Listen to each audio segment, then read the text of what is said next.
የሞተን ወሲብ ማድረግ በእስልምና ይቻላል።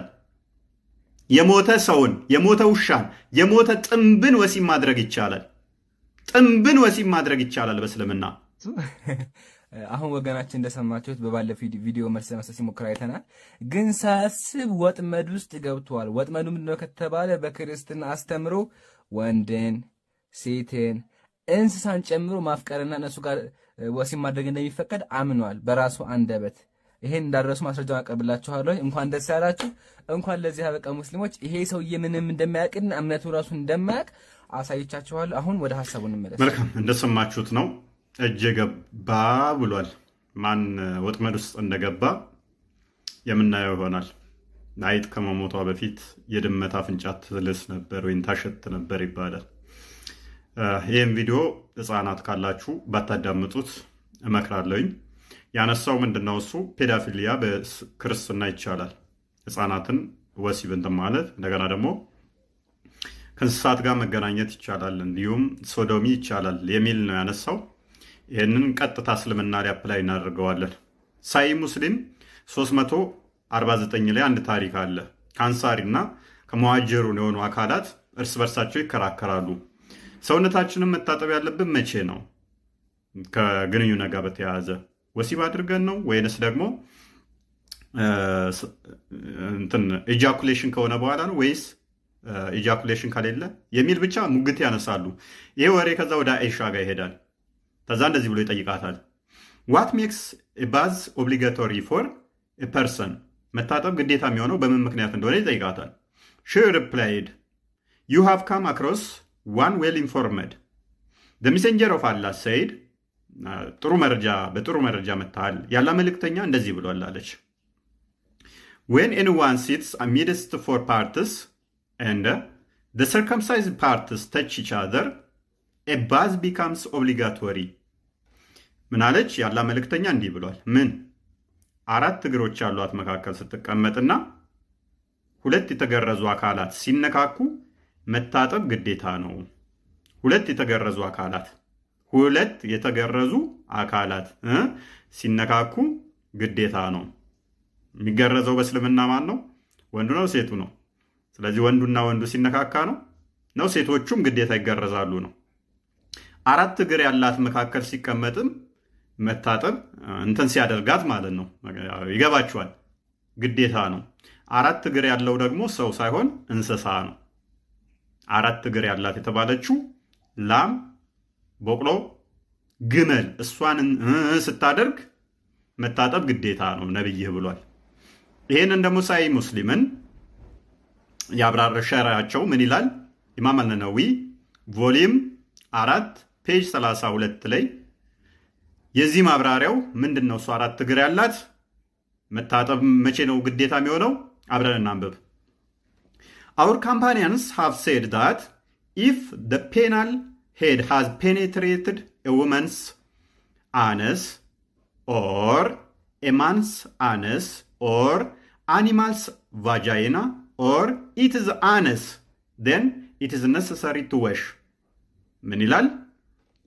የወንዱ ብልት ጫፉ የሴቷን አነስ ወይንም ቫጃይና መቀመጫዋን ወይንም ደግሞ ብልቷን፣ የወንዱን መቀመጫ ወይንም የእንስሳን እንጥጣ ወይንም ብልት ዘልቆ የሚገባ ከሆነ ፔኔትሬት የሚያደርግ ከሆነ መታጠብ እንደ እስልምና ግዴታ ነው።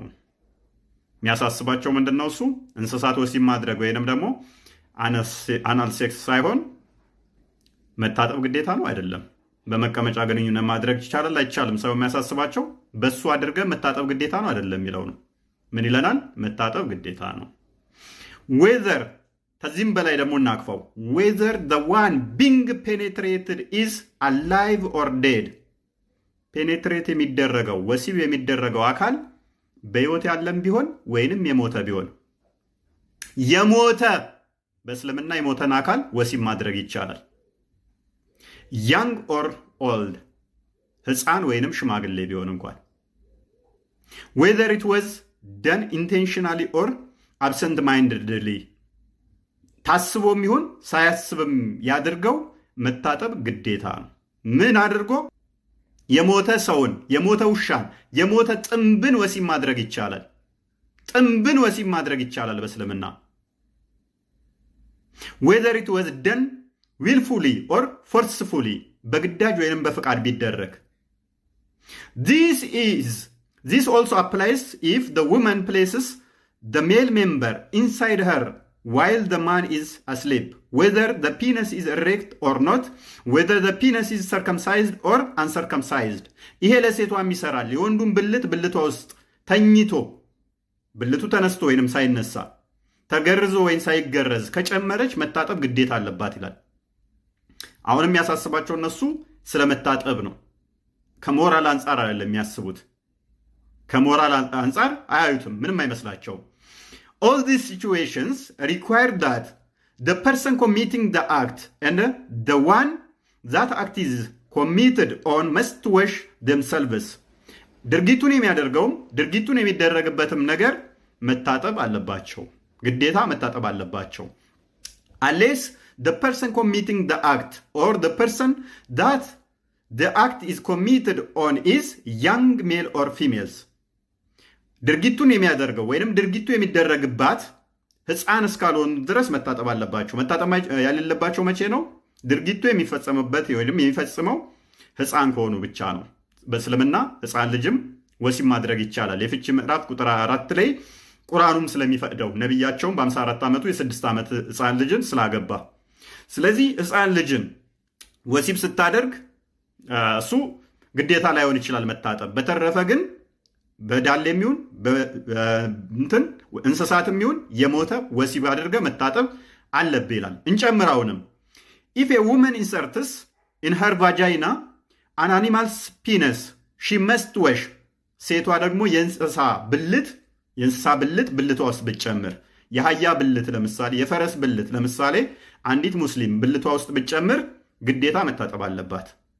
አሁን የሚያሳስባቸው የእንስሳት ብልት እንዴት ብልቴ ውስጥ ይጨምራለሁ ሳይሆን መታጠብ አለባት ነው። if she inserts a detached penis, a severed male member, there are two opinions. The most correct is that she must wash. የወንድ ብልት ገንጥላ ብልቷ ውስጥ ብትጨምር ሁለት ሐሳቦች አሉ፣ ሁለት መፍትሄዎች አሉ። ነገር ግን ትክክለኛው the most correct የሆነው ምንድነው ይላል? ግዴታ መታጠብ አለባት የሚለው ነው። አሁን የሚያሳስባቸው ምንድነው? መታጠብ እንጂ እንዴት የወንድ ብልት የሞተም ሊሆን ይችላል ቆርጬ ብልቴ ውስጥ ጨምራለሁ የሚለው አይደለም የሚያሳስባቸው። እንደገና ደግሞ እስላሚክ ጁሪስፕሩደንስ ደግሞ ምን ይላል? የእስላሚክ ህግ መመሪያቸው ደግሞ ምን ይላል? በዚህ ጉዳይ ላይ ፈትዋቸው ምን ይላል? There is no difference between intercourse in vagina and the anus. በቫጃይና የሚደረግ በብልት የሚደረግና በዳሌ የሚደረግ ግንኙነት ልዩነት የለውም ይላል። ተመሳሳይ ነው ይላል። whether with woman or an animal, በእንስሳትም ይሁን በሰውም ላይ የሚደረግ ወሲብ በብልትም የሆነ በዳሌ በቂጥ የሚደረግ ወሲብ ተመሳሳይ ነው ይላል የእስላም መመሪያ። በሁለቱም የሚደረገው ችግር የለውም ይላል። it is concluded from intercourse with animal that the hajj is not invalidated by it. እንስሳትን ወሲብ ማድረግ ሐጅን አያስቀርም ይላል። ሐጅ ማድረግን አያስቀርም፣ ፉርሻ አያደርግም፣ ኖርማል ነው፣ ጤናማ ነው ይላል። እንስሳትን ወሲብ ማድረግ፣ ውሻህን ወሲብ ማድረግ ትችላለህ። አህያህን በዳሌውም በብልቱም ወሲብ ማድረግ ይችላል ሙስሊም። ሞቶ አህያው ጥንቡን ወሲብ ማድረግ ይችላል እንደ እስልምና። ግን ግዴታ ምን ማለት አለበት? መታጠብ አለበት። ከታጠበ ሐጅ ማድረግ ይችላል። ወሲብ አድርጎ አህያ የሞተ መንገድ ላይ ሲሄድ የሞተ ውሻ ካገኘ ያ የሞተው ወሲብ ማድረግ ይችላል። በሕይወት ያለውን ብቻ ሳይሆን ዲመናይዝድ ስትሆኑ እንደዚህ ነው፣ እውር ትላላችሁ ማለት ነው። እና ልጁ ያመጣው እኛ ላይ ምንድን ነው እሱ ፍልስጦፕ እና 4 ነጥብ እንኳን አይለይም። የመጀመሪያው ላይ 4 ነጥብ አለው። ሕፃናትን ለወሲብ የሚወዳቸው ጤናማ እንዳልሆነ ፔዳፊሊያ ስለሆነ እሱን ይኮንናል። ከታች ደግሞ ሰዎችን ሕፃናትን ሳለያዩ ስለ መውደድ የሚያወራ ነው። በዚህ ሳምንት በትንሹ ለ3 ቀን ያህል በዚህ ቶፒክ ላይ እና ተመሳሳይ ነቢዩም ከእንደዚህ አይነት ሁኔታ ጋር ያደረጋቸው በጊዜው የነበሩ ሰዎች እንደዚህ አይነት ልምምድ የነበራቸውን እያነሳን ላይቭ እንገባበታለን። በእስልምና ሕፃናትን ወሲብ ማድረግ ይቻላል፣ እንስሳትን ወሲብ ማድረግ ይቻላል፣ የሞቱትን ወሲብ ማድረግ ይቻላል፣ ሶዶሚ ይፈቀዳል፣ ግብረ ሶዶም ይፈቀዳል በእስልምና። ቻሌንጅ አድርጉን አቅሙ ካላችሁ።